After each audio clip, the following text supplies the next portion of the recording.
We'll talk about the banking bailout scam maybe some other time. And, there's projections that the water industry, the private water industry, could be worth 1 trillion by 2021. This is from The Economist, okay? The potential for profits is staggering. In May 2000, Fortune magazine predicted that water is about to become one of the world's great business opportunities. And now here's the clincher. It promises to be to the 21st century what oil was to the last. Make no mistake, folks, Irish Water is a private company.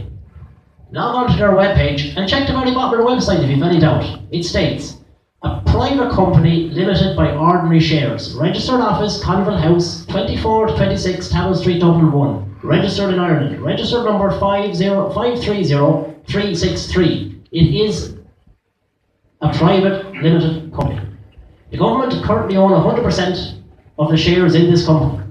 One stroke of a pen at the behest of the EU, the IMF, the Troika, I think we've seen all this before, and boom. Our national water infrastructure and our right to water, regardless of whatever we want, vanishes. Irish Water is set up for privatisation. Our national water production systems have been paid for by the people of Ireland through direct taxation since the foundation of the state. These assets have been transferred from the ownership of the Irish people into the hands of a private company, Irish Water. They belong to us, the citizens of Ireland. The current incarnation of Irish Water is a stepping stone on the road to privatisation. Irish Water is set up under the corporate umbrella of Bord Gáis.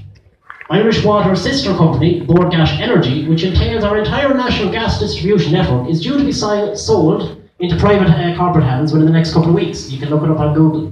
It's been sold to a company called British Gas. Now there's a trick as well. This is how the guise of privatisation and how they try to keep privatisation out of the public consciousness. There's a trick with British Gas, a play on the assumption in the name British Gas. One would assume that British Gas is under the ownership of the British government and in turn the people of Britain. This is not true. British Gas is a subsidiary of a private multinational conglomerate corporation called Centrica plc. Centrica is a British multinational utility company with its headquarters in Windsor, Berkshire. Its principal activity is supply of electricity and gas to business and consumers in the United Kingdom and North America. And within a matter of days, these assets, our gas network, will no longer belong to the people of Ireland, but will be in private corporate hands. So they're just about to sell our gas, lads. And I mean, how long is it going to take before, we don't control Irish Water anymore? Europe says we have to sell it, and boom, it's gone. The only interest is in profits for shareholders in corporations, and not the betterment of society, or the interests of welfare of the ordinary citizens of a country. Irish Water, of course, as well, is a sister company of Bord Gáis. They're under the same corporate umbrella. Irish Water is an almost exact replica in terms of organisational structure and subsidiary status under the parent company Bord Gáis. Is it a fair leap to suggest that Irish Water too is headed down the dark road of privatisation? I hope on this thought common sense will prevail.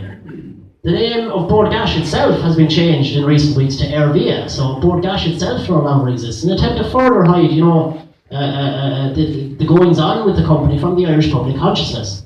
Is it an attempt to remove these events from happening to a company with public consciousness? Well, whatever your answer to this question, remember the name and watch it carefully. It's not only your own, but it's our children's future that are at stake here when it comes to the most precious of all resources.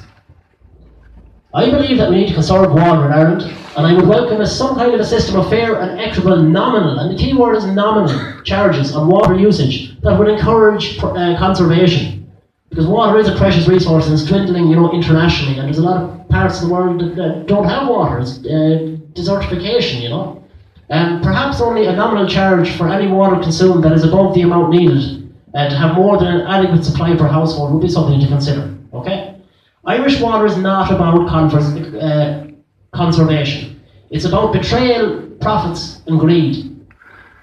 The company Irish Water has been set up on a 100% cost recovery basis, and they stated this in the public domain just after the inception of Irish Water. If consumption reduces, the prices will increase.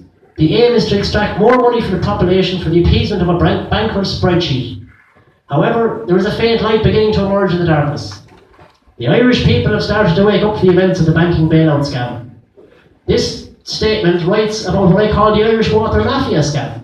The current events in Ireland and the events of the preceding 7 years are part of a well-practiced formula, a formula that has been implemented by the IMF internationally for over 40 years. You can look it all up on Google, lads.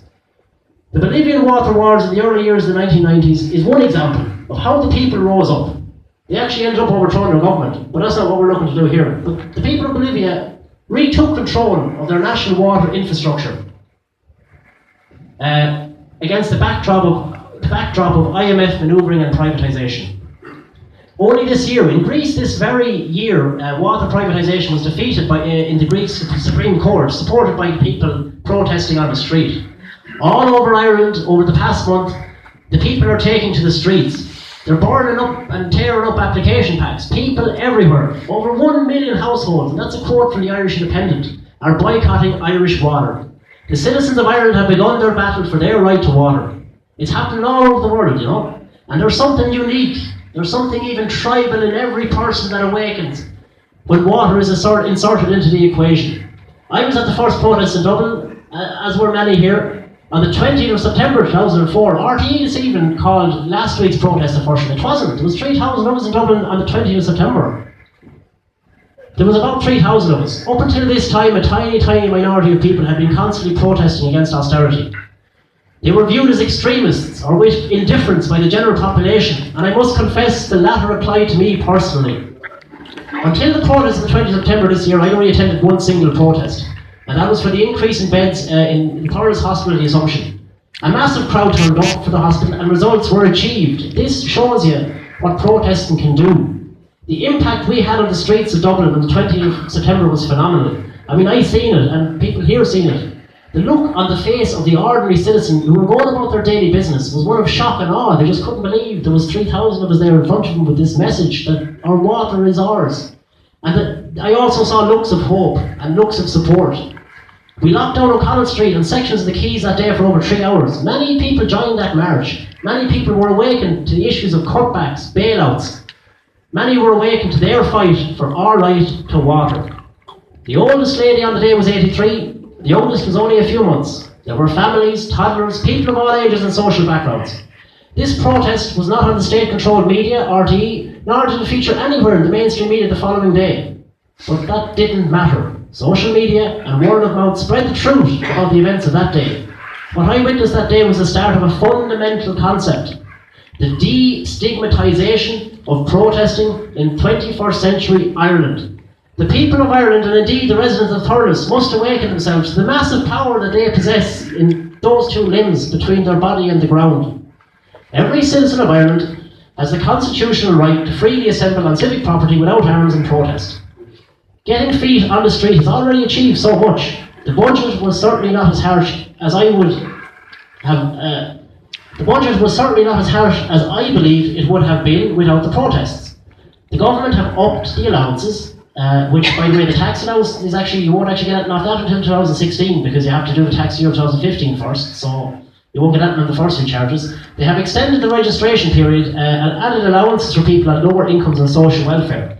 The standing charge period has already been extended to 2016 when the meter system will kick in. This is all due to protesting, that's right. We have them on the back foot and the government are shaken to the core.